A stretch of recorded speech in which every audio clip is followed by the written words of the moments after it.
si noong nakaraan. Kasi unang-una yung edukasyon dun sa anak ko. Yung nakapag-college siya kasi may allowance na kinukuha namin dyan lang sa may Bandakan. Hindi kami pinahirapan, walang requirements, basta estudyante ka, makakuha ka ng sapat na tulong para sa kanya.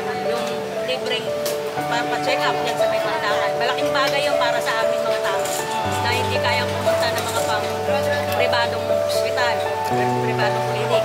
Doon lang lahat makukuha mo eh. Kasi hindi mo kailangan na maging mutante. Basta alam mo at kilala mo na kaya niyang gawin lahat.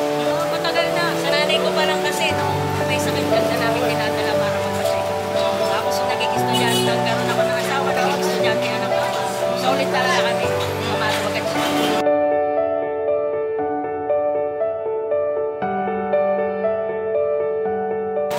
Mahirap kasi yung mga kagaya nga ng mga medical na kailangan mo, yung laboratory, doon lang po pwede na hindi mo kailangan gumastos ng malaki, kukuha mo lang siya.